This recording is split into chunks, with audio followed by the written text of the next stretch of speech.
ہے ولد زباں ذکر تیری حمد و نحمده ثنا ونصلي کا۔ على رسوله الكريم أما بعد فأعوذ بالله من الشيطان الرجيم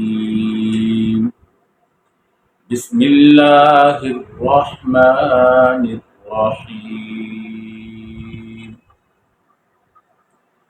واللذان يأتيانها منكم فآذوهما فإن تابا وأصلحا فأعرضوا عنهما إن الله كان توابا رحيما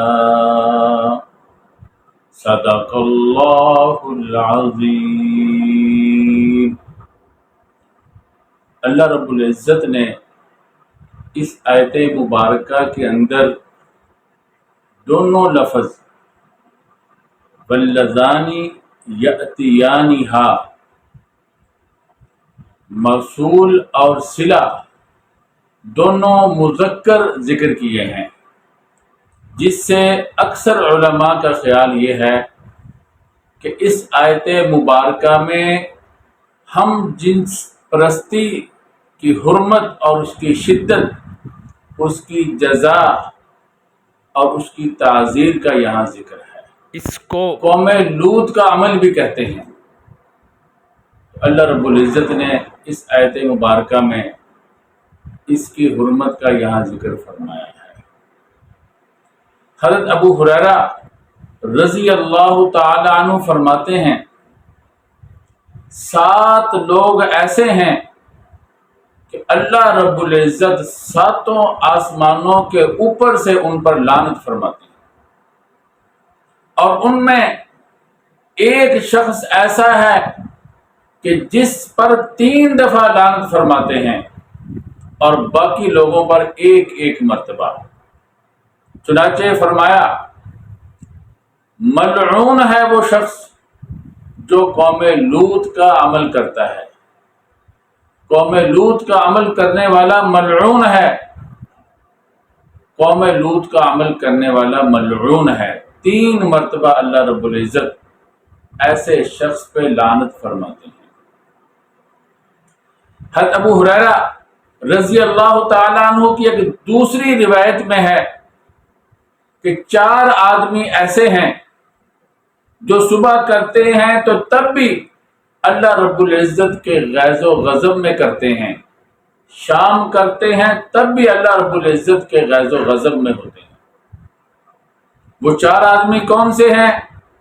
وہ مرد جو عورتوں کے طور طریقے، ان کی مشابہت اپناتے ہیں، اسی طرح وہ عورتیں جو مردوں کے طور طریقے اور ان کی مشابہت اختیار کرتی ہیں۔ تیسرا وہ آدمی جو جانوروں کے ساتھ غیر فطرتی عمل کرتا ہے۔ چوتھا قوم لوط کا عمل کرنے والا آدمی۔ تو کتنی سخت وعید ہے۔ حضرت ابوبکر صدیق رضی اللہ تعالیٰ عنہ کے زمانہ میں، حضرت علی المرتضیٰ رضی اللہ تعالیٰ عنہ کے زمانہ میں، حضرت عبداللہ بن زبیر رضی اللہ تعالیٰ عنہ کے زمانہ میں، حضرت ہشام بن ملک کے زمانہ میں ایسے شخص کو آگ میں جلا دیا گیا۔ آپ اندازہ کیجئے اس کبھی فعل کی کس قدر حرمت اور اس میں شدت ہے۔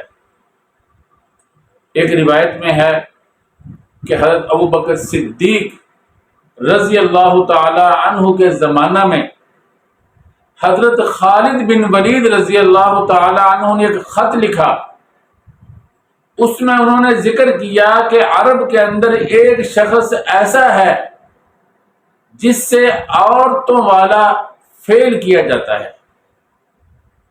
تو حضرت ابوبکر صدیق رضی اللہ تعالی عنہ نے صحابہ کرام کو جمع کیا مشاورت کے لیے۔ حضرت علی رضی اللہ تعالی عنہ نے فرمایا کہ یہ وہ فعل ہے، فعل شنی، جس کا ایک قوم کے علاوہ کسی نے بھی ارتکاب نہیں کیا، اور وہ ہے قوم لوط۔ آپ سبھی جانتے ہیں کہ اللہ رب العزت نے اس قوم کے ساتھ کیا عمل فرمایا، ان پر کیسا عذاب نازل فرمایا۔ چنانچہ قرآن کریم کے اندر تفصیل کے ساتھ اس کا ذکر موجود ہے۔ وہ فرشتے سب سے پہلے حضرت ابراہیم علیہ السلام کے پاس آئے، انہیں خوشخبری بھی دی اور انہیں بتلایا۔ جب حضرت ابراہیم علیہ السلام کا کھانا فرشتوں نے نہیں کھایا تو حضرت ابراہیم علیہ السلام پریشان ہوئے۔ انہوں نے بتلایا کہ ہم فرشتے ہیں، قوم لوط کی تباہی کے لیے ہمیں بھیجا گیا ہے۔ تو حضرت ابراہیم علیہ السلام نے فرمایا وہاں تو لوط جیسے برگزیدہ اللہ کے بندے موجود ہیں، تو آپ یہ کیسے کریں گے؟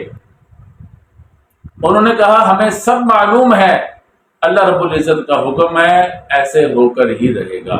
چنانچہ یہ جب حضرت لوط علیہ السلام کے پاس گئے تو چھوٹے چھوٹے بچوں کی شکل میں گئے، اور لوگوں نے جب دیکھا تو وہ ان کے گھر پہ چڑھ دوڑے۔ حضرت نے بڑا سمجھایا مگر وہ باز نہیں آئے۔ جب فرشتوں نے دیکھا کہ قوم اس قدر جری ہو گئی اس فعل شنی پر، تو انہوں نے کہا اے لوط، ہم چھوٹے بچے نہیں ہیں، ہم اللہ کے بھیجے ہوئے فرشتے ہیں، اور آپ اپنے خاندان کو لے کر راتوں رات اس بستی سے نکل جائیں گے۔ اور حضرت لوط علیہ السلام کی جو بیوی تھی وہ قوم کے ساتھ ملی ہوئی تھی، اس لیے وہ قوم کے ساتھ ہی رہ گئی۔ تو اللہ رب العزت نے اس بستی کو فرشتوں کو حکم دیا کہ اسے اکھاڑ لو، اکھاڑ کر آسمانوں کے قریب لے گئے۔ فرشتے وہاں سے اس بستی کو نیچے پٹک کے مارا اور اوپر سے پتھروں کی سنگین ترین بارش اللہ رب العزت نے برسائی۔ تو اس قوم کا بہت برا انجام ہوا۔ اس کی بستیاں وہاں پر اب پانی موجود ہے، وہاں پہلے کوئی سمندر نہیں تھا، کوئی پانی نہیں تھا۔ جب ان کی بستی کو زمین پہ مارا گیا تو وہ بہت نیچے چلی گئی، جس کی وجہ سے وہاں پانی نکل آیا۔ تو یہ وہ بستیاں ہیں جہاں سے قریش کے لوگ جب تجارت کے لیے شام جاتے تھے تو وہاں سے گزر کے جاتے تھے۔ تو حضرت علی رضی اللہ تعالیٰ نے فرمایا میری رائے یہ ہے کہ ایسے شخص کو آگ میں جلا دیا جائے۔ چنانچہ صحابہ کرام رضوان اللہ تعالی علیہم اجمعین میں سے کسی نے اختلاف نہیں کیا۔ تو یہ بہت برا کام ہے، اس کے بارے میں اگرچہ کوئی سزا متعین نہیں ہے، فقہا کا اس میں اختلاف ہے۔ پہلے مرحلہ کے اندر اس کی سخت تادیباً اس کی پٹائی کرنی چاہیے اور پھر اسے قید کر دینا چاہیے حتیٰ کہ یہ توبہ کر لے۔ اگر یہ باز نہیں آتا تو پھر حاکم، موجودہ حکمران جو سزا مناسب سمجھتا ہے وہ دے سکتا ہے۔ روایات میں جو سزائیں منقول ہیں وہ یہ، اس کو جلا دیا جائے، اس کے اوپر دیوار گرا کے اسے کچل دیا جائے، اس کو پتھر مار مار کے مار دیا جائے، تلوار کے ساتھ اس کی گردن کاٹ دی جائے۔ مختلف سزائیں وارد ہوئی ہیں۔ موجودہ حکمران جو سزا مناسب سمجھے، اگر یہ باز نہ آئے تو اسے دے سکتا ہے۔ اسی طرح عورتوں کے ساتھ غیر فطرتی طریقے پر جماع کرنا، اس کی بھی انتہائی حرمت احادیث میں واقع ہوئی ہے۔ نبی اکرم صلی اللہ علیہ وسلم نے فرمایا ایسا شخص ملعون ہے۔ ایک روایت میں ہے کہ اللہ رب العزت حق بیان کرنے سے نہیں شرماتے۔ آپ صلی اللہ علیہ وسلم نے بار بار فرمانے کے بعد یہ فرمایا کہ اللہ رب العزت تمہیں عورتوں کے پاس غیر فطری طریقے پر آنے سے منع فرماتے ہیں۔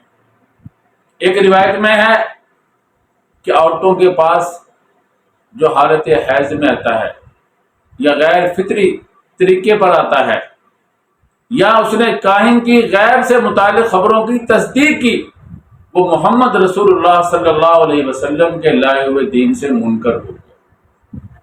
تو یہ اس فعل کی بھی انتہائی حرمت ہے۔ اور ہم جنس پرستی جس کا یورپ کے اندر رواج چل پڑا ہے، اس کی تو اتنی قباحت ہے کہ اللہ رب العزت نے قوم لوط کو اتنی سخت سزا دی کہ کسی کو نہیں دی۔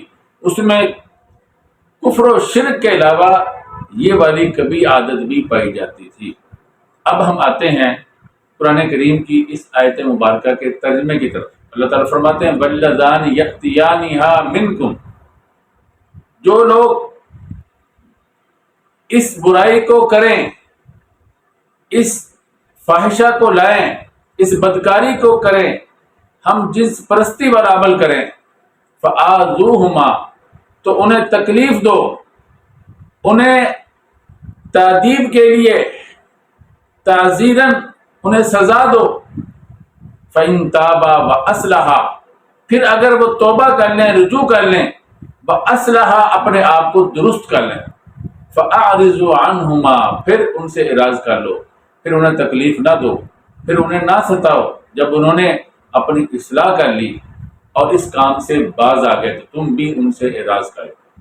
ان اللہ کان توابا رحیما، اللہ رب العزت کی رحمت کا یہ تقاضا ہے۔ اللہ توبہ بہت زیادہ قبول کرنے والے بھی ہیں اور بہت زیادہ رحیم بھی ہے۔ تو اللہ نے اس کی توبہ قبول کر لی اور اپنے رحم سے اللہ رب العزت نے، اپنی رحمت سے اللہ رب العزت نے اس کو معاف کر دیا ہے۔ تم بھی اب اس کا پیچھا نہ کرو۔ دعا کیجئے اللہ رب العزت ہر قسم کے کبیر اور شنیع فعل سے ہمیں بچنے کی توفیق عطا فرمائے۔